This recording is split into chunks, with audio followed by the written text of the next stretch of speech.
Hi, this is Christian, and welcome back to NFL Updates Express, your weekly dose of NFL news. Coming your way, Super Bowl 51 recap.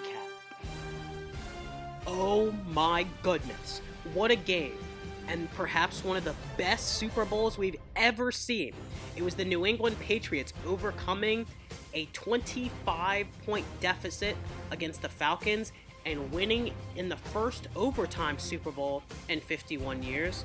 By the score of 34-28, and orchestrating the top Super Bowl comeback and maybe one of the biggest comebacks in sports history. Well, they had to have a lot of things go right, and it all started with a huge Dante Hightower strip sack on Matt Ryan, and then Alan Branch recovered the football.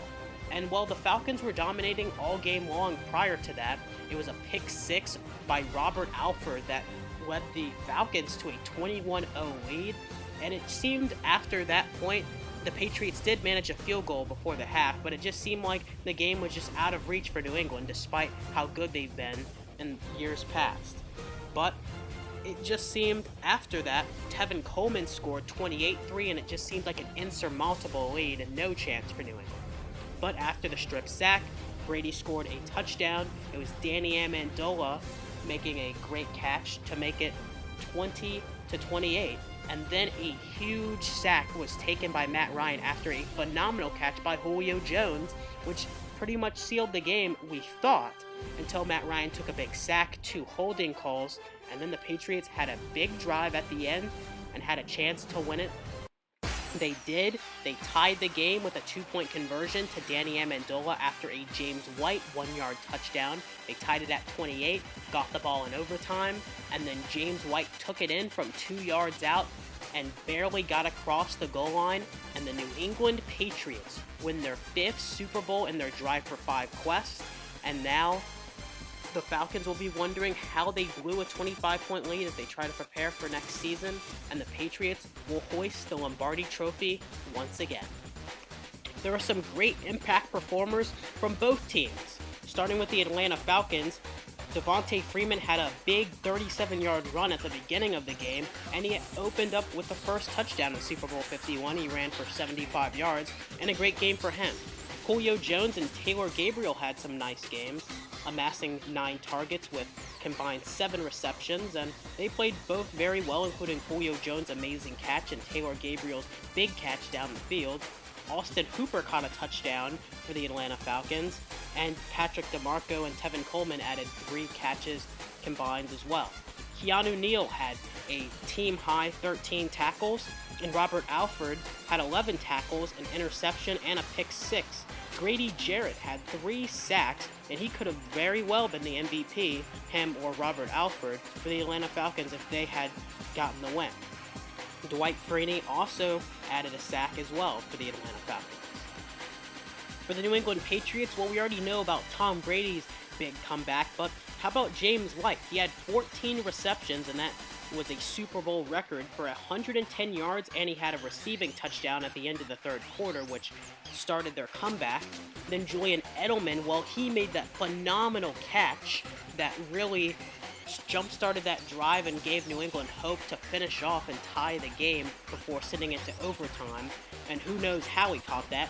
Danny Amendola had a big 2-point conversion and added 78 yards and a big touchdown to make it an 8-point game. Malcolm Mitchell with some crucial receptions on the sideline and making New England feel a little bit better about themselves. Martellus Bennett added a couple of receptions, as did Chris Hogan, and Dion Lewis added 1 reception as well. For the Patriots defense, it was Trey Flowers having 2.5 sacks, including the big one with under 4 minutes left on Matt Ryan, which really made things difficult for the Falcons to get back in field goal range. And then they had some other great players. Dante Hightower, he forced the fumble and had that sack along with 2 tackles. And, well, Rob Ninkovich almost had a fumble recovery for a touchdown, but it was still in Matt Ryan's hand at the beginning of the game before that happened. The Super Bowl 51 MVP is no other than Tom Brady of the New England Patriots. Now, Brady didn't have a great start to this Super Bowl, and it was arguable that James White, the running back, could have got the MVP, but when you have a huge 25-point comeback with the help of your defense and some other pieces, then Tom Brady gets this award. He amassed 466 passing yards and 2 crucial touchdowns to lead the Patriots to a Super Bowl victory. Who will make it back to Super Bowl 52? Well, it's interesting for the AFC. It's usually the same suspects. You have the Patriots, obviously, just coming off of a Super Bowl victory. The Pittsburgh Steelers, who played in the AFC Championship. The Kansas City Chiefs. And I think a team that didn't make the playoffs, the Denver Broncos. And the Broncos, well, I always think they have a great defense, and if Trevor Siemian can improve, or they can get someone like Tony Romo in free agency, I see the Broncos making a run at it.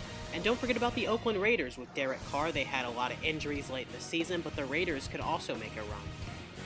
And for the NFC side of things, there's a couple of teams. Obviously, the Atlanta Falcons coming off of a tough Super Bowl defeat, but then we have the Green Bay Packers who played them, and if they can get healthy, the Packers will be right back in the mix. Obviously, the Dallas Cowboys with Ezekiel Elliott and Dak Prescott and a great offensive line.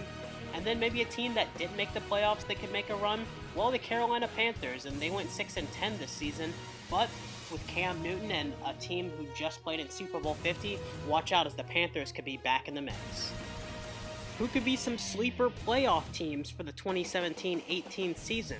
Well, for the NFC, I have 2 teams, the Philadelphia Eagles and the Tampa Bay Buccaneers.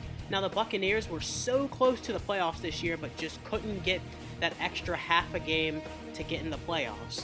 And I think the Buccaneers have a talented defense and a quarterback that is really developing in Jameis Winston, and of course they have dominant receiver Mike Evans. And for the Eagles, they have a lot of talent on both sides of the ball as well, and as Carson Wentz improves, the Eagles have an excellent shot to maybe get a wild card spot in next year's playoffs.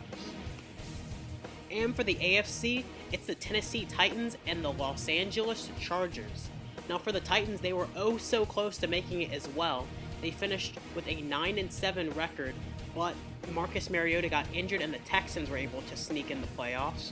And then we had the LA Chargers, and they're moving, and they have a new head coach in Anthony Lynn, and it just seems like a big dysfunctional thing that's going on. But they have quarterback Phillip Rivers, wide receiver Keenan Allen coming back from an injury, and they also have a great tandem with Tyrell Williams and also Travis Benjamin. So Phillip Rivers, as long as he's on that team, the Chargers have a chance to maybe make a run at the postseason.